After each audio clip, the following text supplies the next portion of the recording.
Magyanatimirandasya gyanam janashalakya Chakshurunmilitam yena tasmai Shri Gurave Namaha Namashrishtam manumapi sutriputram Atra Swarupam Rupam tasyagrajamurupurim Matharim Goshtavatim Radha Kundam Girivaram Maho Radhikamadhavasam Prapto Yasya Pratitha Kripaya Shri Gurum Tam Natasme Vanchakalpatarubhyascha kripa sindhubhyaiva cha patitanam pavanebhyo vaishnavebhyo namo namaha Nikhila shruti male ratnamaladhyate nirajita patapankajanta Aji mukta kulairupashyamanam paritashtam harinam samshrayame Anarpitacharim chirat karunayavatirna kalaham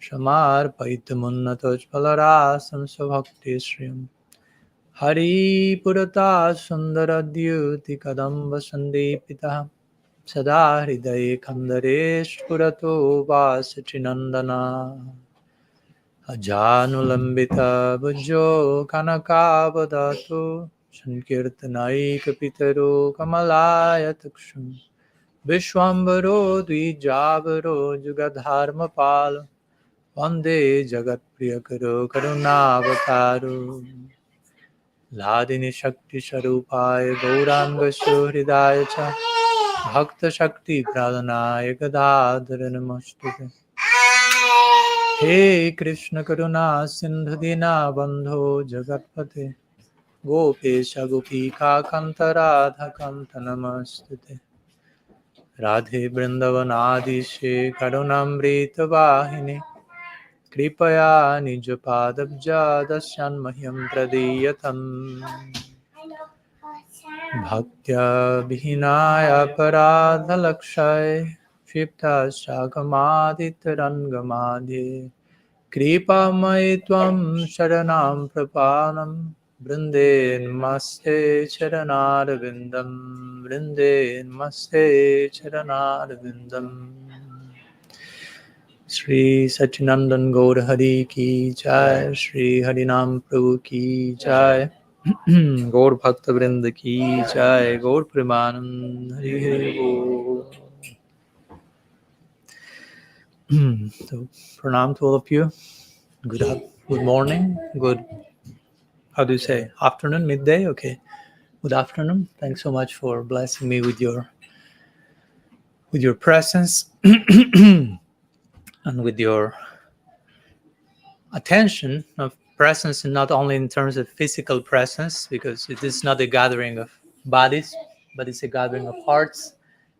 So the body is present, but hopefully the heart as well. And that's for me the most important thing. As yesterday we were in another meeting we were quoting from Paul Tillich. He will say the first duty of love is to listen. And I like that one because I connect immediately. Okay, Shravana, Kirtan, and Vishwas. It begins with Shravana. No? It begins with Shravana and it ends up in love. But it all begins by properly listening, which is not necessarily only having the ear in the right place, but having the heart aligned with our ear in the right place. So I appreciate your sincere presence today here and the invitation of Namrasa Prabhu, Tulsi, and all of you to be here today. Hare Krishna. So, as Namrasa mentioned today, and throughout these weeks and months, I'll be traveling. I have been traveling. I'll continue to be traveling. I'm already a little tired just thinking of the whole schedule, but I'm excited at the same time of being able to share with all of you. So I have published recently one book, and I'm sharing a few words during the lectures that I'm giving throughout these months on radical personalism. So in each lecture, generally, I try to connect with some of the many topics because it's kind of a multi-topic book. When people ask me what's the book about, I have a difficult time replying to the question. But of course, at least for me, radical personalism has to do with, we are already personalists in our tradition. We are not impersonal, we are personal. But how much personal we can be? Is there a limit to how much we can be a person, how much you can be an individual. Is there a limit to how much Krishna is a person? He's a person, but more specifically, he's the supreme personality of Godhead. So that's pretty unlimited. And our eternal prospect is to relate with such a person, to relate with a person who is unlimited. So there are no limits into how much we can relate to such a person. And probably there is no limit how much we can become a person in relation to such a person, unlimited person. So the book is kind of an exploration of what does it mean to be a person, and is there a limit to be a person? And if not, let's explore that unlimited potential to its very root. The word radical has to do with something to its very root, its very core. What does it mean to be a person in every single sense of the term? Are we related? Basically, it's an invitation to ask ourselves, are we relating to everything personally? Are we relating to ourselves as a person? Or sometimes we may be a little bit impersonal, evasive, indifferent to who we are and what we really need. I don't know. You have to reply that question in your heart. I'm not trying to reply it for you. I have to reply for myself. That's quite enough. Or are we relating with Krishna as a person and as all that he is as a person? As we were talking yesterday in our meeting, sometimes we have a fixed idea of who Krishna is, and that's it. For us, that's Krishna, a certain concept, a certain idea, or a certain aspect of him, but he's unlimited. You follow my point? I mean, I relate to Krishna, but Krishna becomes at every moment more Krishna. Krishna is not like a stagnant museum-like figure. He's always expanding and evolving. So we have to keep the pace of transcendence to relate to him. If we just say, oh no, Krishna is this, and always was that, and always will be the same thing, that's pretty impersonal in my opinion. We are not treating the Supreme Person as who he is. So there are many ways in which we can explore how personal we are, and one of them that I want to share today is more in connection, not so much in our relationship with Krishna or with ourselves or with others, but specifically with this world. How do we relate to the realm of matter? So today's topic or title, if you will, is the world of matter is also sacred.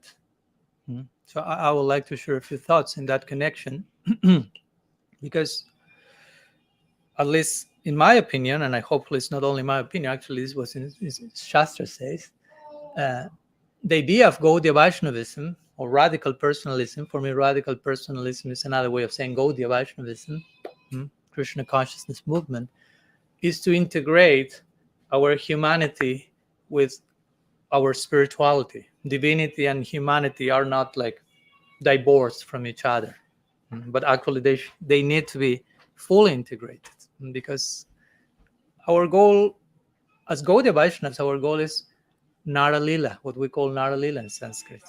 When Krishna appears being fully human and fully divine. Sometimes Prabhupada will use the term human-like, right? Human-like pastimes. But human-like doesn't mean like half-baked humanity. No, human-like. We are sometimes human-like. We are not that human as we should be. But Krishna is human-like in the sense that he's fully human and fully divine at the same time. So our ultimate goal includes full humanity. So we have to do something with our humanity here and now and spiritualize that accordingly. But I'm saying this because in some cases I've heard from devotees, this is not only limited to the Gaudiya community, certain emphasis in which aspects of our personality are not so much considered as noble, as glorious as they actually are. So sometimes our body, our mind, our emotions are considered something unbecoming in some cases, or even something worthy of being rejected. No? Which actually they need to be integrated in our human divine equation, ideally. Because sometimes this type of downplaying of body, mind, emotions plays itself out as an extension, but as a downplaying, for example, of family life. No? Your family life, sorry, you fell into the dark well. What to do? No, but that's not actually true. No, I mean, that expression is there in the Bhagavatam, but that's referring to someone who is completely blinded and attached in a selfish way. As I like to say, as you have the blind well of family life, you also can have the blind well of sannyas ashram, the blind well of monastic life. I mean, there are blind wells in every direction, and there are enlightened paths of embracing each one of those ashrams as well. Mm-hmm. So, and Shastra says very clearly, you can attain perfection as a grihasta. So I like to tell the devotees, not only you can attain perfection as a grihasta, as in family life, but the ultimate perfection you will attain will be family life. Golok Vrindavan, you won't be a brahmachari in Golok Vrindavan. You won't be a sannyasi in Golok Vrindavan. So I have not to take this saffron very seriously, because if I pretend to enter Golok as a Bhakti Vedanta, Bhakti Pranaya, or whatever, no entry here like that, sir. Yeah. I mean, eternal perfection is family life. It's not monastic life. So my point is, in our present stage as sadhakas, we need to make peace with those types of ideas, because if not, we are kind of sabotaging our own eternal prospect. Mm-hmm. So there are many sections. I won't torture you today with those, but in which our acharyas mentioned you can attain full perfection as a sadhaka in family life. So this is sannyasi telling that to you. Mm-hmm. And sometimes historically, I must confess, our tradition has overemphasized asceticism and renunciation as something necessarily categorically higher. But actually, we are not after renunciation, we are after bhakti. And the renunciation that comes as a byproduct of bhakti, but not renunciation that fosters bhakti, because bhakti comes from bhakti. That's what the Bhagavatam says, bhaktya sanjataya bhaktya. If we think by renunciation brings bhakti, that's a contaminated form of bhakti we are pursuing, because Rupa Goswami will say, Anyavilasita sunyam jnana karma adi anavritam. So our bhakti is devoid of jnana, devoid of the pursuit of detachment, renunciation for its own sake, or practicing bhakti to get mukti. And that's in connection to today's topic, because sometimes I've seen devotees thinking, okay, I have to leave this world as soon as possible. So the goal of bhakti ends up becoming some sort of evacuation plan for the afterlife. No? I'm practicing to leave this place as soon as possible. And I consider many of these things are misunderstandings, that many of them are rooted. Okay, the body is bad, family life is bad. These types of ideas, as our talk a few weeks ago, sex life is bad. No? Sometimes these type of ideas are there, intrinsically bad. But family life, if it's not bad, it's inferior. These types of ideas, and I think all these are rooted somehow in the idea that the world of matter is bad. So whatever is somehow tied with that is labeled as inferior. So here I'm today trying to demystify all that stuff, with your permission, or without your permission, no problem. No. So our Gaudiya tradition is really very world affirming. It's not world denying. It's very validating of everything in connection to Krishna. We don't need to reject anything. The only thing to reject is the wrong view of what we were saying. I was sharing some classes ago. I had the fortune a few weeks ago in Alacha to meet with Sri Radhanath Maharaj, and he was kind enough to share with me 3 hours and 40 minutes. That was a lot.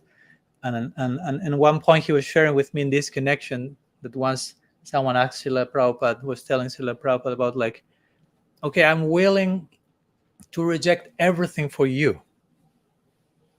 Oh, one disciple. So Prabhupada appreciated the disposition, but also he told him, the only thing you need to reject is the idea that you have to reject something. That's what you need to reject. the idea that this is about rejection. Well, actually, it's about proper acceptance, proper integration, proper aligning. The only need to reject is the distorted vision of reality. When you have the proper vision, there's nothing to reject, because everything is a Shakti of Bhagavan. Everything is an energy of Krishna. So what do I have to reject? So that's our tradition.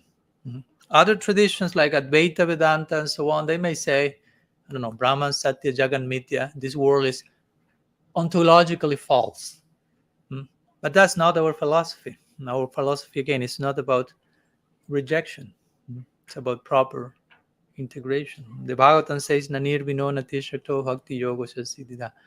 You want to attain perfection in bhakti, you shouldn't be too attached nor too detached, says the Bhagavatam. So not too attached in the sense of seeing everything with you in the center. That will be too attached. You see yourself as the center of reality. That's not healthy. But too detached to the point of rejecting everything as bad, that's also not favorable to attain the perfection of bhakti. Bhakti is the middle path. To accept and to reject. Yeah, we have an accepting and rejecting. Anukulya sankalpa pratikulya varjana. Accept what's favorable for bhakti, reject what's unfavorable for bhakti.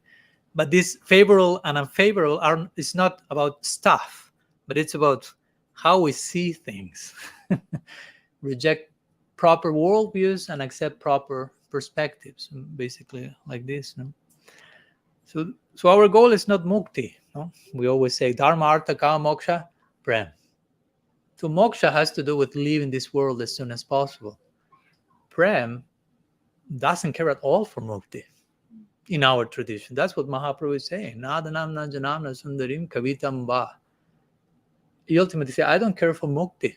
With all respect to Mukti Devi, but a Gaudiya Vaishnava doesn't care for leaving this world. As we will see some sections in Shastra that confirm this very clearly. We care for bhakti.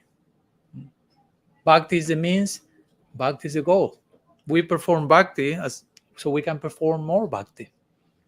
Like once someone asked Srila Prabhupada, what's the result of chanting Hare Krishna? He without thinking it twice, very naturally say, the result of chanting Hare Krishna that you will be able to chant more Hare Krishna. Because we are not doing that to stop doing that and start doing something else. No?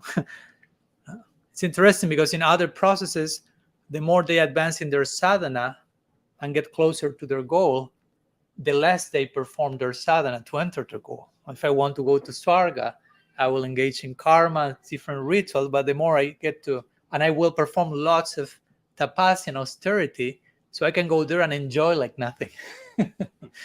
So I do all this stuff, so when I get there, I can stop doing all that stuff, and I can do what I really like. So you start by, I have to do this, so I do what I want. And in Gyan, it's similar. You engage in certain things, so you can merge into Brahman, and you forgot all the stuff you were doing before merging. But in Bhakti, you start doing Bhakti, and the closer you get to the goal, the more you increase what you are doing in the sadhana stage. So Bhakti is the means, and Bhakti is the goal. So from the proper angle, from the Bhakti angle, again, the body is not bad, family life is not bad, this world is not bad, and the realm of matter. Why? Because the realm of matter is not bad. The realm of matter is actually sacred. Maya Shakti is not like a I don't know, satanic witch that is there trying to make us fall and enjoying when we are like suffering in this world. Sometimes we have projected some kind of Gaudiya version of Christianity's Satan or something. Maya Shakti. Maya Shakti is one energy in the service of Shaktiman, of Bhagavan. There's one nice verse in second canto of Bhagavatam, 7th chapter, verse 53, just in case you don't believe me that that's in the Bhagavatam. And the Bhagavatam there is encouraging to regularly hear about, describe, and sing the glories of Maya Shakti. In the context of it being a Shakti of Krishna, acknowledging this material energy is in the service of her source. So we are glorifying here. And it says, by doing that, you will free from all illusion. By praying Maya, you will be free from all Maya, so to say. Let me share a few words of what Vishwanath Chakravarti Thakur says. in the purport to that verse. So you see that I'm not presenting Padmanabha Sutra or Padmanabha Siddhanta as Vishwanath Chakravarti Thakur. Say one should have faith that the material energy is a devotee with the greatest devotion. And therefore, a devotee should hear about such a devotee, since the Lord's Lila in relation to Maya is not Maya. Instead, it is something transcendental. Shri Vishwanath Chakravarti Thakur ki jai. So he's making that point clear. Material energy is a devotee with the highest devotion. So we are to hear about such devotees. What to speak about not downplaying them, not neglecting them, not considering them like profane. If we mistreat material energy, that's basically Vaishnavi aparat. Technically speaking, I don't want to put you into a neurosis, but that's technically speaking that, because Maya Shakti is a devotee of the highest caliber who is serving Krishna probably way better than how I'm serving Krishna, at least in my case. So if I blaspheme matter, that's another way of saying Vaishnavi aparat toward Maya Shakti. You follow my point? So this material energy is engaged in the service of Bhagavan, constantly, perpetually. Srila Bhakti Siddhanta Saraswati Thakur will compare this whole world to a big Arctic plate. He will say the Arctic plate is made of incense, flowers, so on and so forth. And those represent earth, water, fire, all this, the basics, the elements. So the whole world is represented in that plate. What do we do with the plate? We offer it to Bhagavan. It's not that we do self-puja, so to say. No, earth, water, fire, all in the service of me. No, all in the service of the source. And then we take the remnants of that. So Prabhupada Bhaktisiddhanta will say, every ingredient in this world, like we call the plate paraphernalia, he says every ingredient in this world is potential paraphernalia to be engaged in the service of Bhagavan. If you have the eyes to see, you will just see a plate of Arctic in everywhere, so to say. Every atom is potentially offerable, is destined to be offered to him. So the real challenge is not so much I have to avoid matter, but I have to develop the eye of service, of seva, that allows me to connect everything to its source, including me, of course. So material energy is fully dedicated to the service of Bhagavan. Sri Bhaktivinoda Thakur will say very nicely, matter is the dictionary of the spirit. Like if you go to a dictionary to look for the meaning of something, you go to matter, and that will hint, that will point, if you properly approach matter with the spirit of appreciation, not of exploitation, matter will point to its source. Material energy will speak about Krishna. Why? Because God is present everywhere. I mean, just a very basic definition of God is omnipresence. So if God is present everywhere, his presence is speaking for itself everywhere. In our tradition, we will say more technically, Kshiro Dakasai Vishnu is in every atom, to be more technical. So just try to stop for a minute and think about that. God is in every atom. We were yesterday talking about that. Every atom is oozing with the presence of the Supreme. Every atom is an embassy of the Supreme Lord. How can we call it? That's profane. I want to reject. I don't want to be in touch with that. I'm contaminated. As we also yesterday quoted, sorry, I'm referring to yesterday's lecture. I cannot avoid that. It's always like a flow of topics. But we quoted Wendell Berry. I quote her in my book. She says, there are no profane places. There are only sacred places and desecrated places. Nothing is profane. Everything is sacred or desecrated. But we desecrated things by our own vision. But there are no profane things. Everything is intrinsically sacred. We have this term in Sanskrit called sambandha, which basically means everything, bandha means connected. Everything is connected with the common source. Even Secular science will say everything is interconnected. Quantum physics will say everything is connected with everything else. It's not that we have isolated stuff, isolated units. There is a common bond among everything. Mm-hmm. Of course, Krishna is a common source of that everything also. Mm-hmm. So my point is, if you have the proper eye to see, God will manifest everywhere, even from an atom, literally. Yeah. We have the classical example of Prahlad Maharaj. No? Prahlad was with Nrsimha, with Hiranyakashipu, as we know. Hiranyakashipu was not seeing God everywhere. I mean, he was not seeing God anywhere except in himself, but not in his heart. But I am God, literally. And Prahlad was seeing God everywhere. He had the eye of the Uttam Bhagavat, no, which is he's seeing God everywhere. So Hiranyakashipu will ask him, where's God? Or where's your God? And Prahlad will reply in a very transcendentally naive way, very innocently, very naturally. He will say, where is God? And he will say, where is he not? Where is God not? I'm seeing everywhere. Where is he not? And Hiranyakashipu will say, but is he even in that pillars, And he say, Daddy, I told you, where is he not? Even in the pillar. And literally, Nrsimhadev appeared from an atom, from a pillar, to confirm the point we are making here.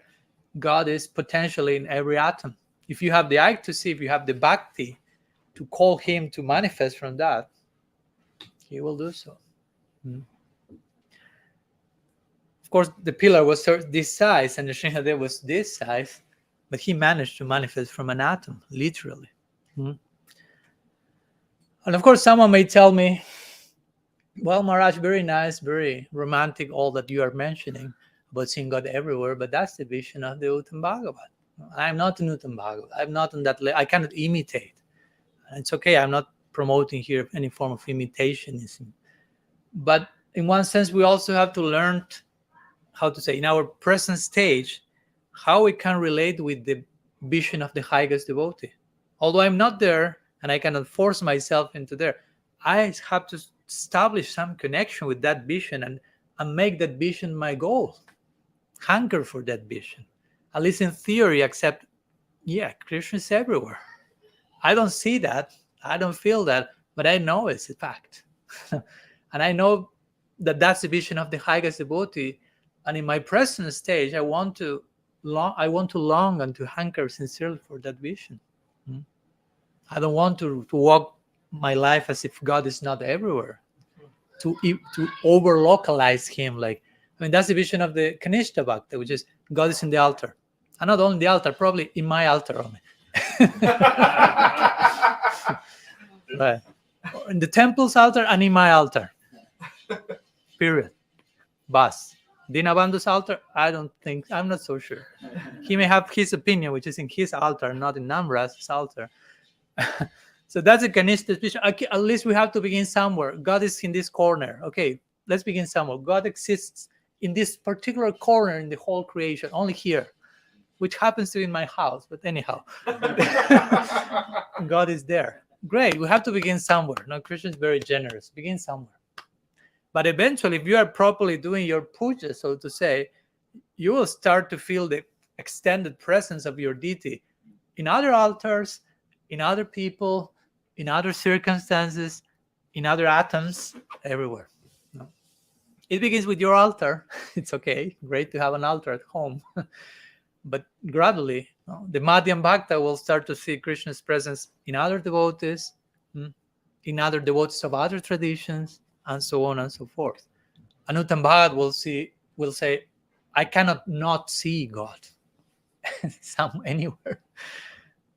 So gradually we are to achieve that place. So again, as far as we may be from the goal, it's healthy to establish some, at least in theory, connection with, okay, that's how reality should be looked upon in the ideal framework. I'm far from there, but I'm receiving this information. If you have the proper eyes, Premanjana Churita Bhakti Vilochane, you will see God everywhere. So I know that that's how reality should be looked upon in the ideal situation. So I have to establish that goal so I can advance it with that goal in mind. So for us, Bhagavan is both transcendent but also immanent. He's everywhere. In Sanskrit, sorry. In Western language, it's called panentheism. Not pantheism, but panentheism, which means God in everything and everything in God. This very easily show what Krishna is. Sorry? I cannot hear. 6:30. He's saying 6:30. Oh no, I went to the Bhagavatam, sorry, but yeah, Jomam Pashyat Sarvatra Sarvam Chamai Pashyati. That's Bhagavad Gita's version of the Bhagavatam description of the Bhagavatam. Yeah. For whomever sees me in everything and sees everything in me, I'm never lost to him. He's never lost to me. Oh, very beautiful. But I was going to the Lila in which Krishna is eating dirt, and Yashoda called him, because Balaram and other friends have reported him, like, how can I eat dirt? And Krishna said, no, I didn't eat dirt. No, they're jealous of me because I always defeat them in wrestling. So now they're accusing me of something I didn't do, Krishna says. No? Which of course is not true, because Krishna is generally defeated in wrestling with his friends. But he's bringing some argument to say, I didn't eat any earth. So just as it open. And of course, she finds some earth there, quite a lot, whole planet Earth inside. But interestingly, the vision she has is she sees the whole planet, and inside that planet is Krishna. And she's looking at Krishna's mouth, and inside that mouth is another planet. It's like a kaleidoscopic vision, like what they call in Europe. How do you call Petrushka? These dolls that you have one inside and one inside and one inside. It's like, no? Yeah. Okay. So at one point, just showed this, like, okay. No? But the idea was that she was saying, okay, Krishna is inside planet Earth, but planet Earth is inside Krishna. But Krishna is inside planet Earth, and planet Earth is inside Krishna. So God is in everything, and everything is in God. Of course, don't try to capture everything in between your ears, because I'll start to see smoke coming in the room. No, we don't want to ruin the event today. So to cause a forest fire here with so much smoke. But that's the idea. Krishna himself in the Gita, in 9th chapter, he's saying both spirit and matter are in me. She's not saying only spirit. I have nothing to do with matter. And Prabhupada, let me share a few words from Srila Prabhupada, what he says in his purport to this verse, this 9:19, just in case. Prabhupada says, for Krishna, there is no distinction between matter and spirit. In the advanced stage of Krishna consciousness, one therefore makes no such distinctions. He sees only Krishna in everything. So that's an interesting point. Krishna is not thinking spirit, matter, good, bad. This dualistic thinking is not in him. And Prabhupada say, and someone who is advanced, similarly, won't be making those distinctions. I always recall when Srila Siddhar Maharaj will say, describing this higher vision, and say, some people doubt about the existence of spirit. And he says then, we doubt about the existence of matter, because we see spirit everywhere. He will say from that place, no? We perceive the presence of consciousness everywhere, so we doubt that matter actually exists. Interestingly. Anyhow, so I'm saying these words so we can together reflect, okay, maybe my conception of matter needs to be a little bit like recalibrated, rewired, so we can really be generous, not only generous with matter, but generous with ourselves in how we choose to approach the world. It's a lot about our angle of vision. It's not so much about what's out there, but how we are approaching that. Srila Siddhar always will say, I mean, one particular incident, once one devotee, and I have quoted this 16,108 times, so I'm going for the 109 now. And the devotee will ask him, Guru Maharaj, can you give me some service? And Srila Siddhar will reply to him, change your angle of vision. That was the service. The devotee came very naively, like he will tell me, wash the pots or clean the bathroom or do something, do stuff. As Sri Maharaj say, change your angle of vision. He gave him seva for eternity. And also implying, if you change your angle of vision, you won't need me to give you service, because everything on your path will be a service opportunity. No? So I like to define it. What we call problems are actually service opportunities. Ultimately, there are no problems. The actual problem is our unwillingness to see everything as a service opportunity. That's the only problem. So in that way, matter can, an unhealthy approach to matter, of course, can damage us, but not because of matter, because of our unhealthy approach to her. But a healthy approach to matter can totally enlighten and redeem us. No? Like the famous Srimad Bhagavatam verse, the 5th chapter, 1st canto, which says, like a thing applied therapeutically, you say in English, therapeutically can cure a disease, which was caused by that very same thing. That's very much applicable to this particular situation. So we can become diseased if we approach this world with an eye of exploitation, so to say, with an eye of seeing matter as something profane. But we can be cured from that same disease. We can redeem and heal our connection with the world if we approach matter with the proper eye, perceiving matter for what it is. We have to make peace with this world, basically. We want peace in the world, but we have to make peace with the world, so to say. I would like to share a few sections with the book in this connection, if you allow me. So let me share with you a few words from Srila Prabhupada, from his purport to this verse of the Bhagavatam that I just referred to. The thing applied therapeutically can cure disease. This is Srila Prabhupada, not Swami Padmanabha, just in case. He says, you can check, it's Bhagavatam 1.5.33. So for those who doubt if I'm cheating you or not. So he says, the material conception of a thing is at once changed as soon as it is put into the service of the Lord. That is the secret of spiritual success. We should not try to lord it over the material nature, nor should we reject material things. Everything is an emanation from the Supreme Spirit, and by his inconceivable power, he can convert spirit into matter and matter into spirit. Therefore, a material thing, so-called, says Prabhupada, is at once turned into a spiritual force by the great will of the Lord.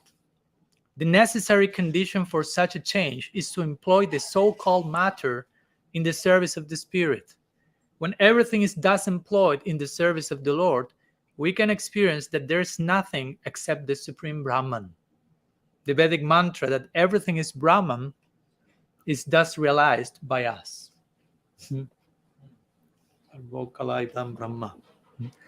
That's very interesting. Srila Prabhupada is saying, by proper approach, everything is transcendental, basically. And everything is Bhagavan. Although for us that sounds impersonal. But remember, that's half of the equation of Veda Ved, Achintya Veda Ved, which means from the Abed perspective, everything is Krishna. And we have to learn to be okay with that idea in one sense. No? Of course, also we have the Veda side. Everything is Krishna in the sense that everything is an energy of Krishna, intrinsically connected to him. So, in conclusion, as we have this saying in English, I think beauty lies in the eye of the beholder. So we could say also like profanity lies in the eye of the beholder. So if I see the world as profane, that's my eye. That's not the profanity outside my eye. So in that sense, it's important if the world is sacred, if Krishna is so present in the immediacy of this world, it's also important not to only conceive of Krishna out there, like somewhere far away, like above the clouds or something, as sometimes we may think of. Like I'm over here and he's over, and we point like geographically in 3D to some direction. So God is not out there, but actually the challenge is how to discover Krishna right here. in the immediacy of my daily life. I always remember Thomas Merton saying, your salvation begins in the most ordinary moments of your daily life. If you don't learn to discover God there, and you are just waiting for some extraordinary epiphany, so many epiphanies are already there, but you have to adjust your angle of vision.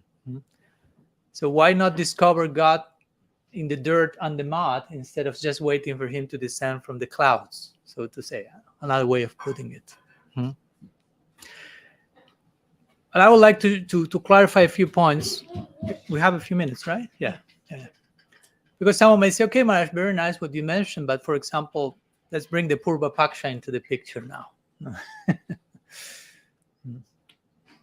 Cool, Pradeep is happy now that I say bring the Purva Paksha. He was waiting there like, when will come the Purva Paksha, Maharaj?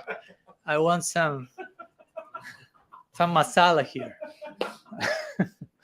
It's okay, I know Cool Pradeep. In his service, we will bring Purva Paksha into the picture, which means Purva Paksha means like the, so to say, opposing view. I'm saying something, okay, let's bring some antithesis to it. No. So we can say, okay, Krishna says in the Gita things like Dukkalayama Sashvatam. This world is temporary and miserable. Now, that sounds pretty clear.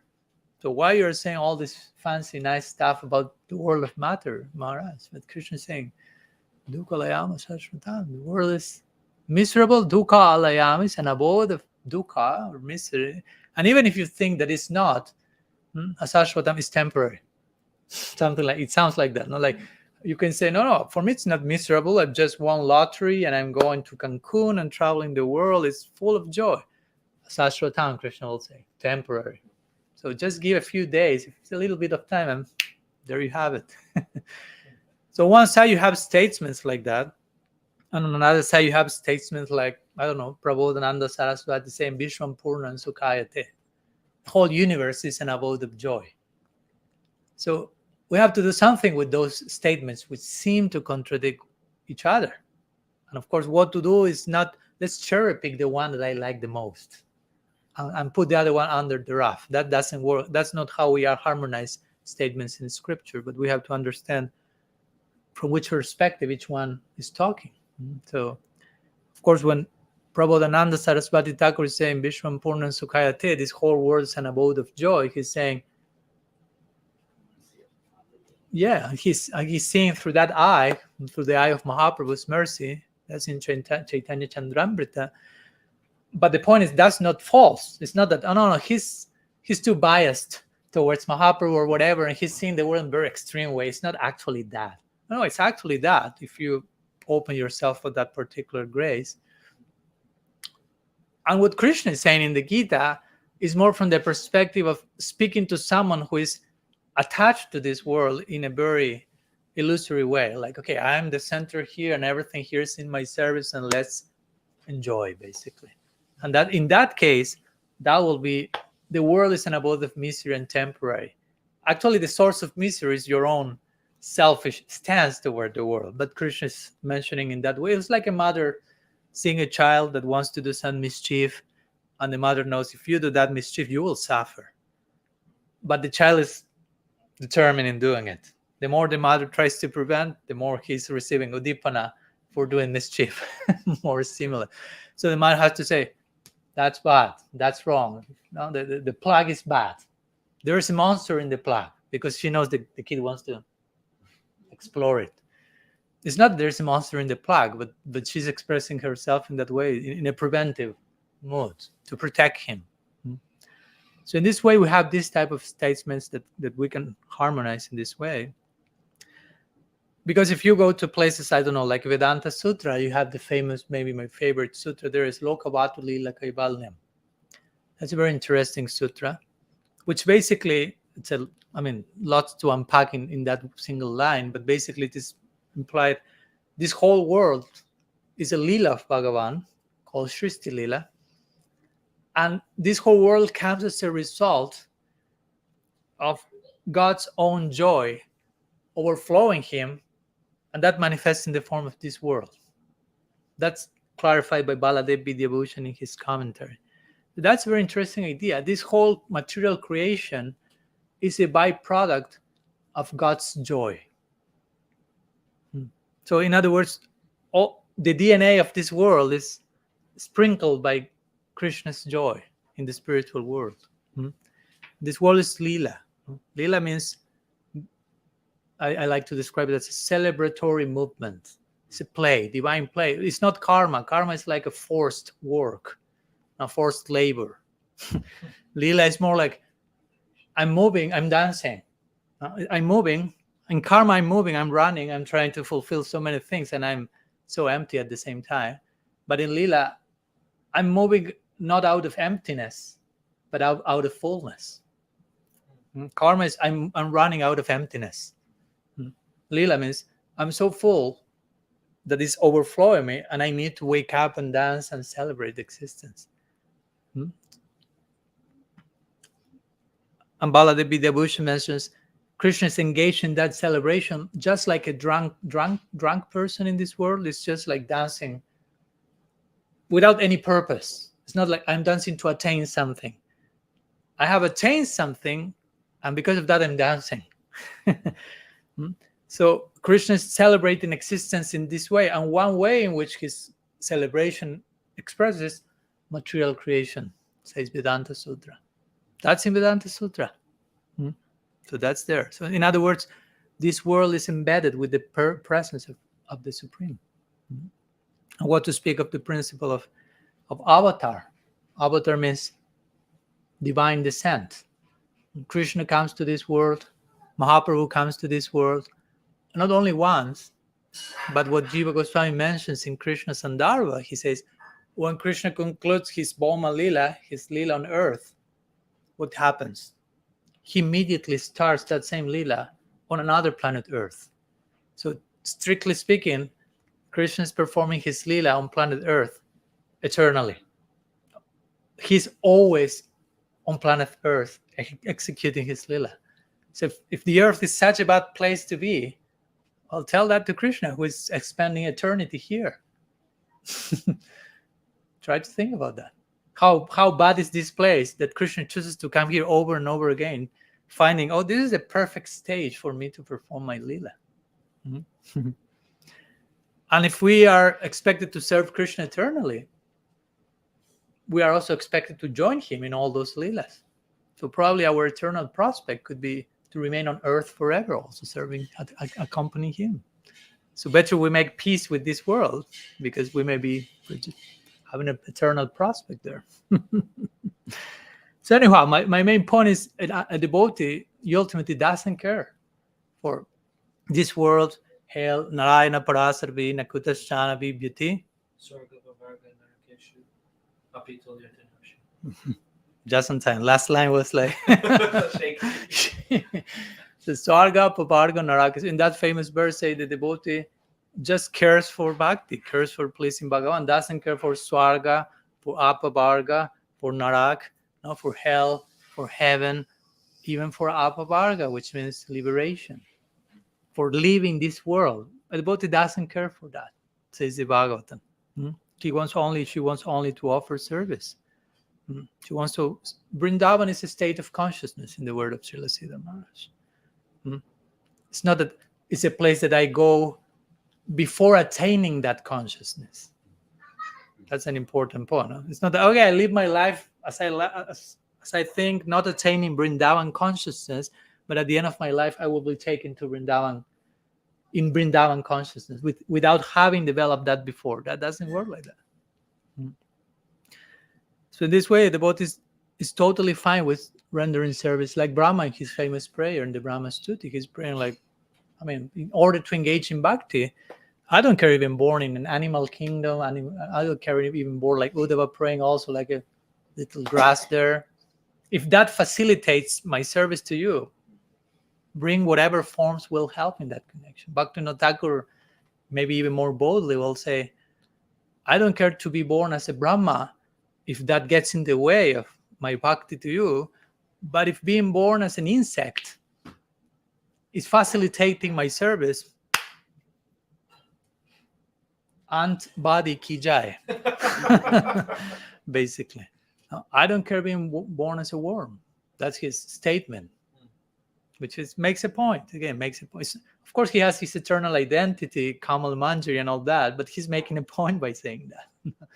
And that's the very definition of a Jivan Mukta that Rupa Goswami gives in Bhakti Rasamrita Sindhu. Jivan Mukta is someone who is engaging body, mind, words in the service of Bhagavan. Period.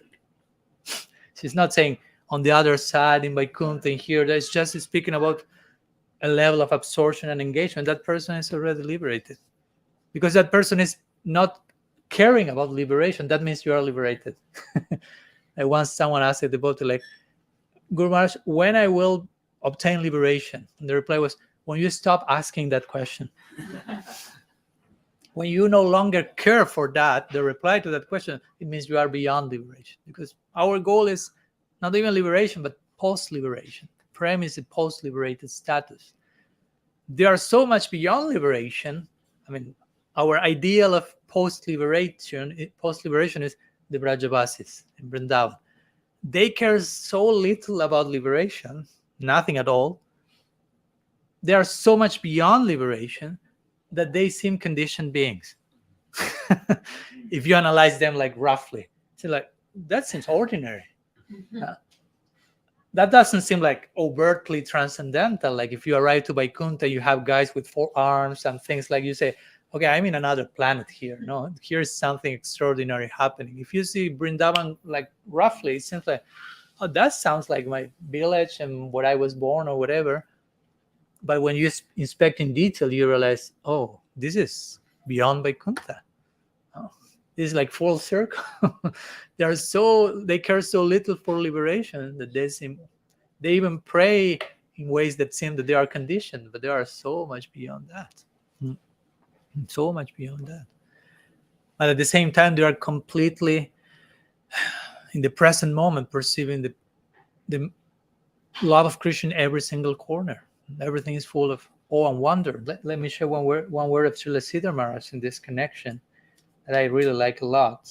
I think I have it here. Yeah. Srila Siddhar Maharaj says like this. Everything is full of wonder. If we analyze the atom, we will be in wonder. Only we impose limitations. But when we analyze the atomic parts of wood or stone, we will be in wonder. The infinite is everywhere. Perfection is everywhere. The trouble is that with our limited thinking, we have produced a world of limits. That's it. That's the world of limits we have produced. But beyond that, perfection is everywhere. Wonder, he emphasized the word wonder, which for us is the essence of rasa. Rasa sar chamatkar, says Kavi Karnapur. The essence of rasa is chamatkar, which means astonishment, wonder. Jesus will speak like childlike. When I'm here with all these beautiful children, I'm in awe watching their awe. I wonder watching how they're like, wow, discovering everything is new, constant openness to, as we said yesterday also, and constant transparency, no filter. If they want to cry, they will cry. If we want to cry, generally, oh no, I'm in social gathering, I shouldn't cry here. At least I say, I'll have to go to the bathroom, and you go there and we have put on so many layers and masks of being so politically, socially correct, but the child is like, no filter. And sometimes we feel uncomfortable because they are a reminder of what we are not doing and should be doing. So one of those things being wonder, basically, incredible wonder. So basically that's the idea. The spiritual world, in one sense, is not something, it's over there, and here I'm totally disconnected from that. It's not a 3D geographical movement, but it's a state of consciousness. So the more we get closer to that in consciousness, we are there. Like when Mahaprabhu was in Jarikanda, he was perceiving Vrindavan. And Jarikanda was not a sacred place. It was a forest. Now it's a sacred place after that. After Mahaprabhu finding Vrindavan there. So he showed Vrindavan is everywhere if you have the consciousness to tune in there. Or when Srila Bhaktisiddhanta Saraswati Thakur said, received from Gaur Kishore Das Babaji the instruction, almost the first instruction he received was never go to Kolkata. And almost the first thing Prabhupada Bhaktisiddhanta did was go in there and open in Bhakvasar Gaudiya. So someone asking like, but your Gurudev told you not to go to Kolkata. If that was the first thing you did. And he said, I never went to Kolkata. I always remain at the lotus feet of my spiritual master. He made the point. Kolkata is a state of consciousness, as Vrindavan. No? Or when Prabhupada left Vrindavan to come here, and some people who were in Vrindavan thought, why you're leaving Vrindavan? How can you possibly leave Vrindavan? So actually, those people who were thinking that Prabhupada left Vrindavan were not in Vrindavan. Because they couldn't see, he's not leaving Vrindavan, he's extending Vrindavan. He's making Vrindavan's presence wider and broader.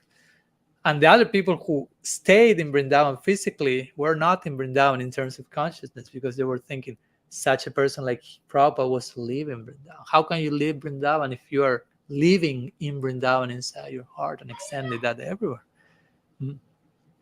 So my point is, Vrindavan, the goal, our spiritual world, again, is a state of consciousness. It has to do with tuning in. It's not so much I have to go there, or I'm leaving Vrindavan, I'm entering Vrindavan.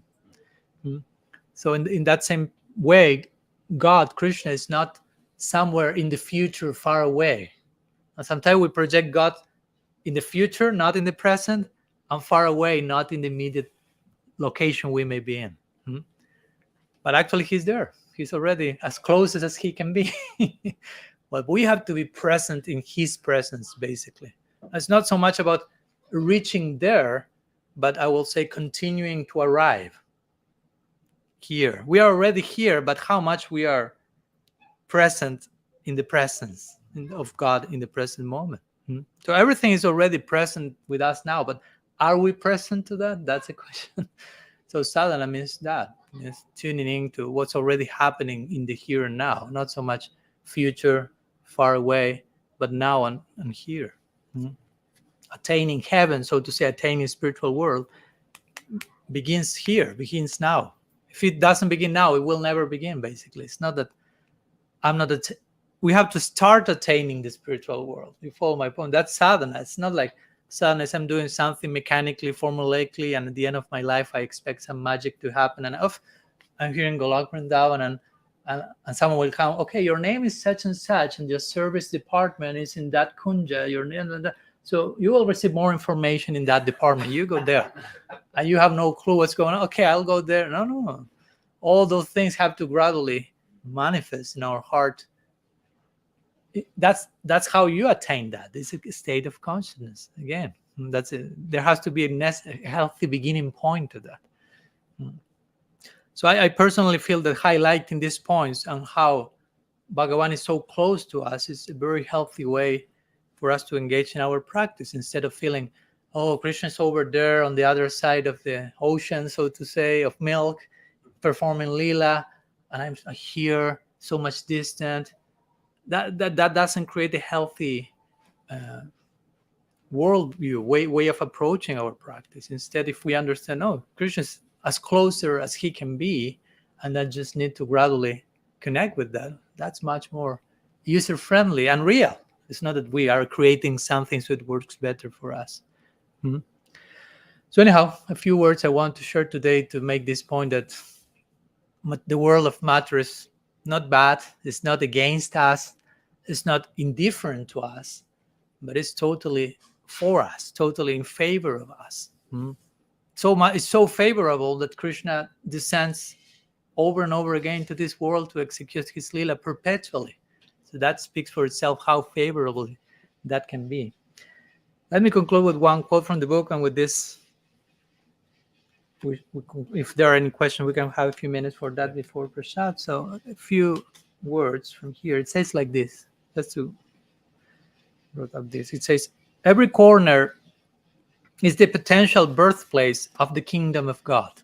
Sorry if I become a little too poetic here, but I cannot. Every corner is the potential birthplace of the kingdom of God. Everything there is potentially accessible from where we are. It's not about going anywhere, but continuing to arrive perpetually. If we put on an entirely different mind, then heaven takes care of itself, and in fact begins now. So it is nothing we have to believe in for later. If we don't touch upon life now, why would we believe in it afterward? The Gaudiya challenge is to thus bridge this unnecessary gap in our own minds to the point that the sweet absolute becomes discoverable through matter. And by such an exercise, matter is then brought back to her deserved place of honor. So, Maya Shakti ki jai, material world ki jai.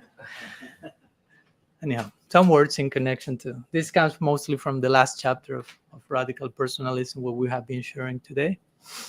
And if you have any questions or comments, something you may like to share, we have a few minutes yet. So you are more than welcome. Also, there are some devotees connected online, also invited to share if you want.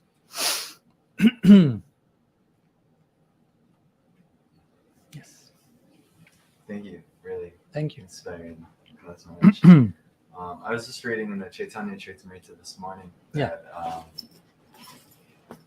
there, Prabhupada quoted from Bhagavad Gita that Krishna makes the distinction of the energies. He has an inferior energy, which is, maybe you could say, matter, and the modes of nature, and then the superior energy, which are the jivas.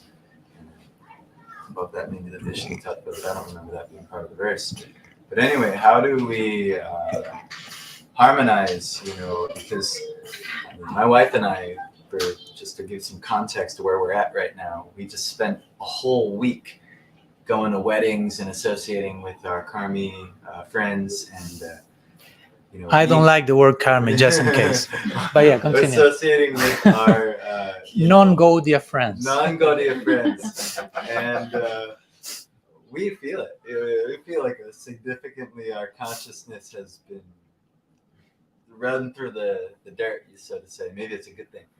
But so how do we harmonize, trying to keep our consciousness lifted? And we tried our best, but we felt the inferior nature of it, so to say. So how do you keep that up in the midst of an energy that really does drag you down?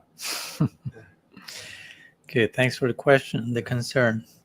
Yeah, sorry to make that clarification on karmic friends, but it's just at least my personal taste. I don't want to impose that on anyone else, but I prefer to refer to.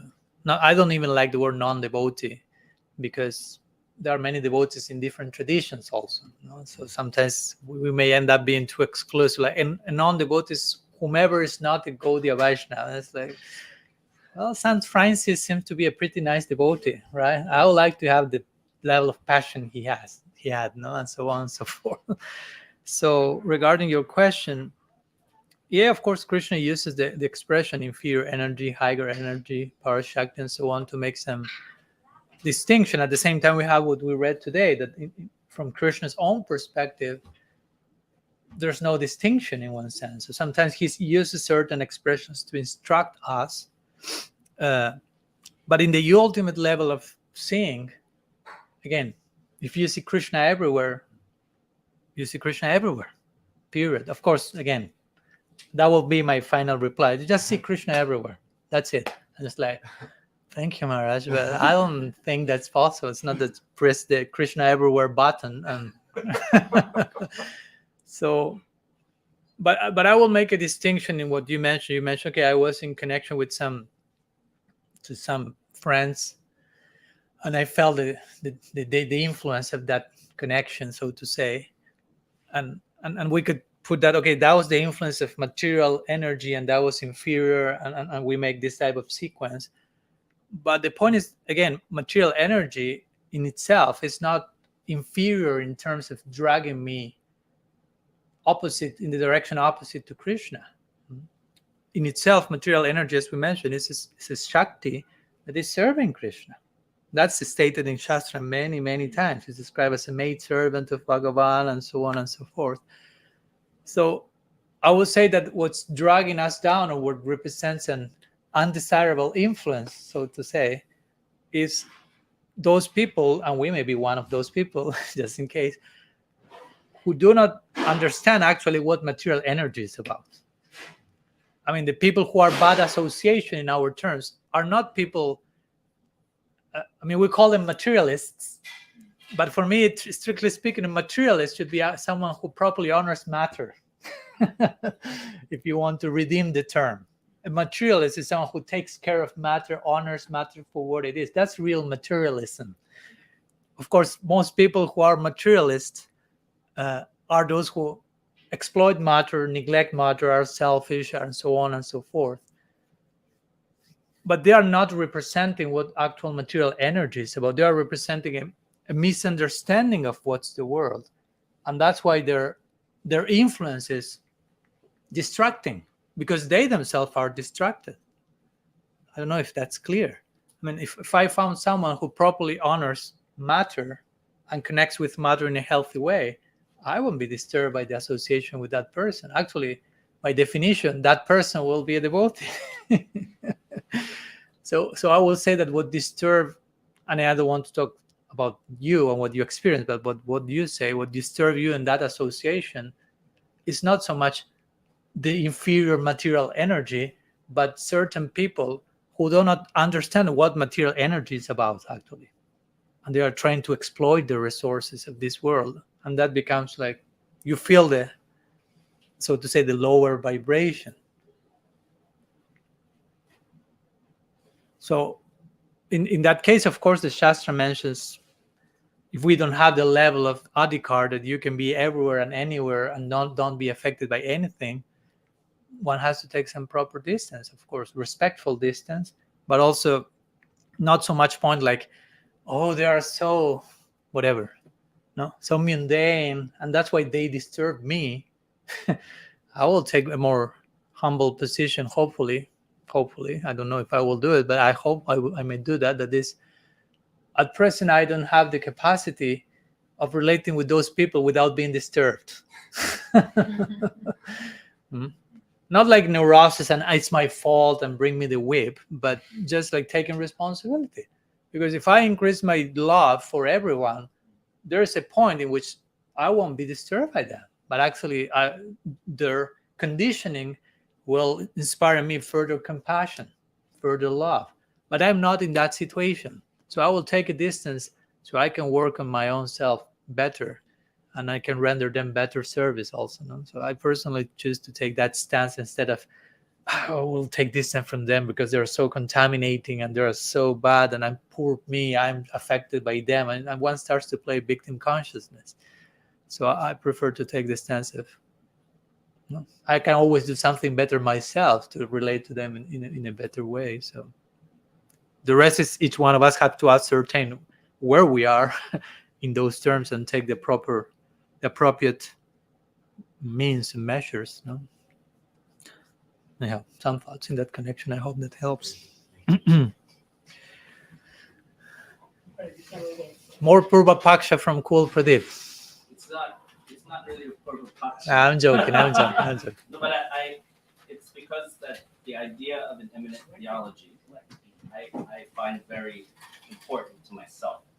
So a lot of what you're talking about, I value. So I'm going to put this question in multiple dimensions. I don't know if you addressed it in your book. I may not have got it. So let me just start by saying, so Okay. it's a little anecdotal. No. Okay.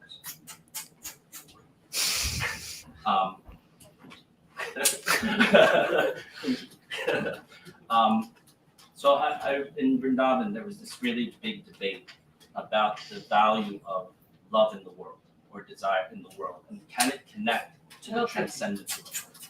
And this was at the Jiva Institute. Yeah, I saw it. Yes. And I posed a question there. Such an about it. I said, well, what is the value of is love in the world? Can there be any value in it? Can it connect to the transcendent? And he said very emphatically, he's like, I don't know how many times I have to tell my students this, but what we experience, we have no experience of what we will experience in the transcendent world. There's no knowledge. We have no knowledge. We can't even speak about it. Everything in this world is completely different than what would be experienced. So that proposes is that, well. What did Jagadananda say in reply? Well, that was the thing. The debate continues. Yeah, of and course. it's been like centuries debate, really.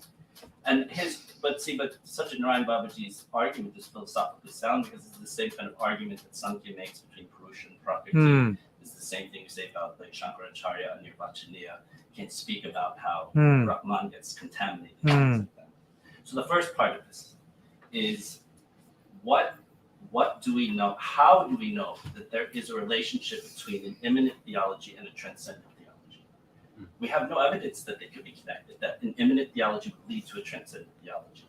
So that's the part one. The second part involves one verse and one thing you had said that I found very thoughtful. So the first thing is the verse. Do you mind me doing this? It's not being indulgent, but I really care about the topic.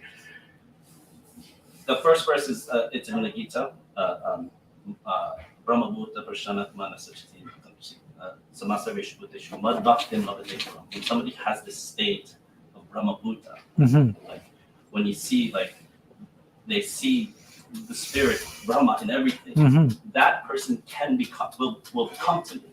They can become Mad Bhaktim Lavadekram. Then they become a devotee. At first, I thought, I would say that. And I'd say, like, well, we have to cultivate Brahma Bhuta to be a devotee. But bhakti is independent. So why does it need to have Brahma Bhuta for us to get bhakti? Bhakti only begets bhakti, not Brahma Bhuta. So I thought, I can't give that. It's apasiddhanta. Only bhakti gives bhakti. And not to say that Krishna was wrong. He says it himself. So I stick to that bhakti, as you also. Then you had also said to me that you had said once, Dinas, I live downstairs.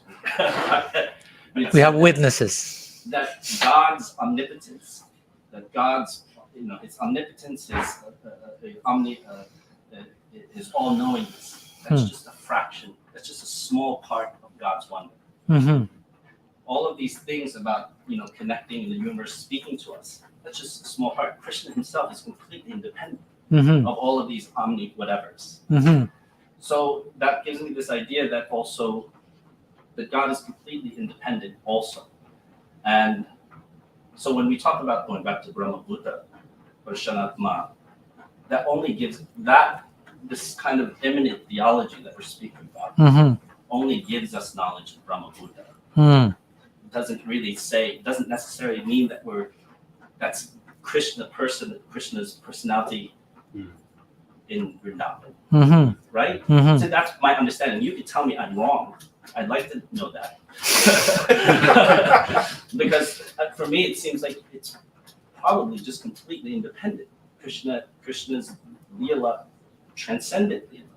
It's not something we could understand. The best we could probably understand in the world is Brahma Bhuta. That Brahma Bhuta understanding consciousness in the world.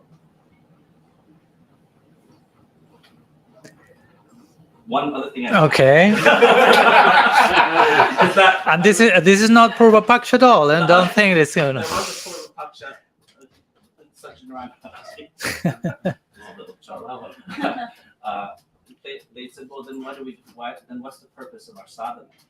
What's the purpose of doing practice? What's the purpose of Harinam Sankirtan? What's the purpose of all the practice that we do? It's not going to help us connect us to the transcendent. So, I mean, that's where I was like, okay, I think that's a point. That's a very strong point. So the question is, the first part is how do we know immanent theology is leads to transcendent theology? And two, can we actually have Krishna in the world? Like Krishna Krishna in the immanent theology, as opposed to transcendent. That's how we know it's Vasudeva, Narayan. Yeah, thanks for the points. We have to cancel lunch. Yes, as I was saying yesterday, each one of these questions deserve their own 3-day seminar or something like that. So probably with this, Kul Pradeep is creating some udipana for future, more detailed, longer meetings, because they are very valid questions, very interesting. Yeah, there are many things to say in that connection. Of course, we can, to begin with, okay, someone might say, okay, Brahma Bhuta, all-pervading aspect of God, or you can say Paramatma, one of the Paramatma is in every heart and is in every atom. And someone say, but Bhagavan, Krishna, that's something different. And I agree, of course, for some reason we have these three distinctions: Brahmeti, Paramatmeti, Bhagavaniti, Shabdyate. And in Bhagavan we have so many Bhagavans, so to say, and ultimately Swayam Bhagavan. So that hierarchy is there, and I'm not trying to cancel this Paribhas Sutra of the Bhagavatam, Krishna's two Bhagavans Swayam. But at the same time, we should be nuanced enough to navigate this Bheda-Ved equation, in the sense of, okay, Brahman, Paramatma, and Bhagavan are three different. What Jiva Goswami makes the point in the Bhagavad Sandarbha is these three are not three aspects of God, but he will say there are three levels of approaching the Absolute. Because the Absolute is non-dual, it's Advaya Gyan.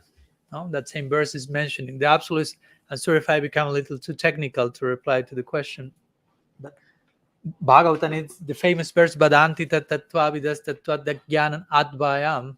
Says reality is Advaya Gyan, it's non-dual consciousness. So you cannot say Brahman, Paramatma, and Bhagavan are three different guys. Or even Nrsimha, Ram, Mahaprabhu, they are different people. And I mentioned this point also in the context because sometimes I've seen devotees being quite dualistic without having a proper non-dual foundation. They relate to Ram, Krishna, Narayan, Mahaprabhu. They relate to them as if they are different people, different personalities. Well, actually, we are talking about the same non-dual substance. So when I was talking today about, okay, God is everywhere, God is omnipresent, every atom, and so on and so forth. Someone may say, okay, but that can apply to Brahman, to Paramatma, if you like, but Krishna is transcendent. He's engaged in Lila beyond, and so on and so forth. But again, how much we can make a difference between Krishna and Paramatma, Krishna and Bhagavan? In one sense, we can make a difference, but in another sense, we cannot make a difference. So that's one of my points. Like we cannot fully divorce the two, because if not, we are being dualistic. We are going against the Advaya Gyan foundation to reality.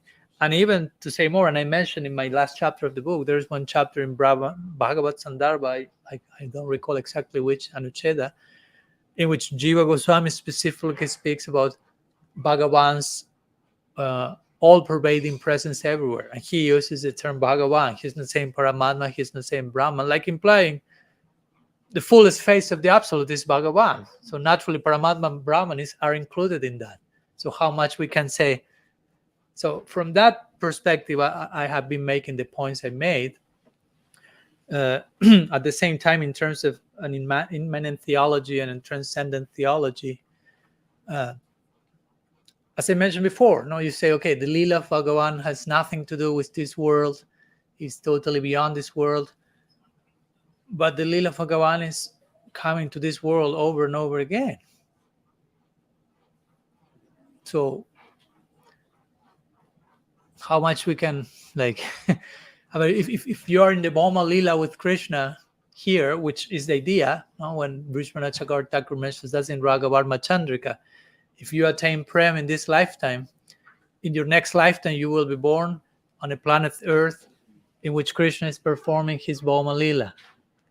So what will happen there? I mean, what will you take Krishna? This is not transcendent Krishna. This is not.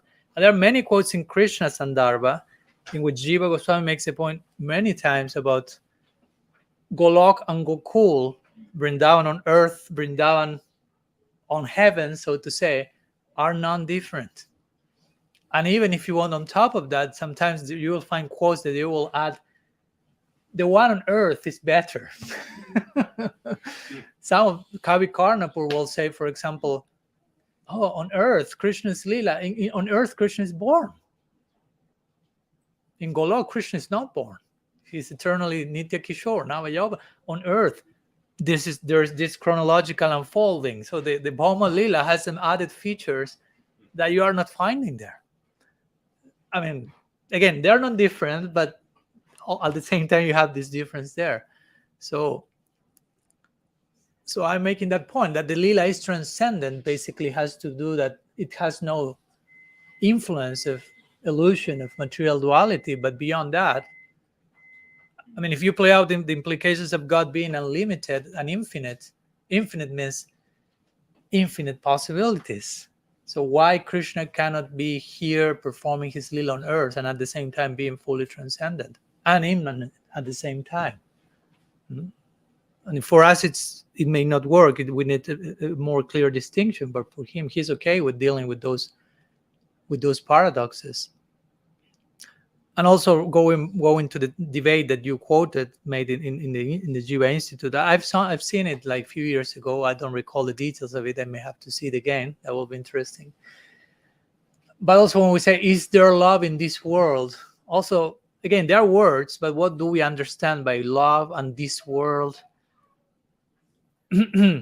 So that's my point. Of course, there are these Shaktis that we make a difference on certain stage. I wrote my whole first book on that topic. There is a Shakti called Bhakti Shakti. In connection to what you mentioned, that someone also may ask, so what's the purpose of our sadhana? If that makes any sense, and so on and so forth. But I will say, well, if you, and that's a separate topic, and I won't throw you into that direction. That was the topic of my previous tour. But if you agree that bhakti is not inherent, then the purpose of sadhana, has a lot to do with that, because you are receiving bhakti, and you are further through sadhana opening yourself to further receive and honor that particular bhakti, and bhakti is the goal. So when you receive that bhakti, you continue embracing that bhakti, because bhakti is sadhya, and bhakti is sadhana, bhakti is sadhya. So I continue performing my sadhana, not even, like as I mentioned today, not trying to attain something different from that bhakti, but continuing celebrating bhakti in my life, basically. So, but I think it's important to clarify when we say love in this world, well, what's this world? Because again, you can have a Jivan Mukta, a Prema Bhakta in this world. Prabhupada had Prem, let's say. He was in this world, but he was not in this world. So we have to start to enter into that nuanced thing. Okay, he was in this world, but he has a pure love that is not from this world. So he was in this world, but he was not in this world. So all the things need to be clarified, instead of, is there love in this world? But what do you mean by this world? And what do you mean by love? Because again, for some people, love means only prem. And for other people, love can mean, instead the word prem also in Shastra is used for different, can be used in terms of not necessarily divine love. So my point is, it's a nuanced topic that sometimes we cannot just reply to the question, is there love in this world, yes or no, but we need to. And I agree that there are different Gaudiya Vaishnavas who may have different takes in that debate, and I'm okay with that. I love debates, as you know. In certain way, as long as they play out in certain way. But anyhow, a few words, that requires way more, and I'm sure I didn't clarify the whole thing in detail, and I'm not saying I will be able to do so, because it's an ongoing conversation. So I appreciate you brought the topic to the table. There's one brief question here by Rupa. Can I mention that briefly, or we don't have time? That's my question. We do a few minutes for that, and then a few minutes if you lead us in kirtan for like 10 minutes. And then okay. So one last question from Rupa, then we can continue sharing informally. So no problem. Rupa who? Rupa Patel. Oh, okay. Kumari's husband. Yes. This is a question from Kumari. Okay. So she says, how do we understand when Vaishnavas say things like wicked witch Maya? How do we understand and respect that perspective? Yeah, valid question. One could say, well, Bhaktivinoda Thakur composed Jeev Jago, yeah, and then Maya is referred to as Pisachi. And we also have this Bhukti Mukti Sprihaj about Pisachi Hridivartate, this verse in Bhakti Rasamrita Sindhu, where Sri Rupa Goswami refers to Bhukti and Mukti as Pisachi also, which means witch. So that sounds a little bit like opposite to what we're sharing today. Instead of, okay, on one side you have Maya Shakti as a Vaishnavi with the highest devotion, and on the other side she's a witch. Maybe a witch with the highest devotion. Actually, I will say that when Bhaktivinoda Thakur, well, let's go first to Rupa Goswami. He's saying Bhukti and Mukti are like witches. But actually, Jiva Goswami, in the commentary to this verse, he clarifies Bhukti and Mukti are somehow prescribed in Shastra. for certain people, but they are there. So we cannot call something prescribed in Shastra as a witch, because what Shastra prescribes is legal, so to say, for one people or another. So what he mentions is actually bhakti and mukti are not witches, but the desire for them are witches. No? Like we become, how do you say in English, bewitched? That's a term.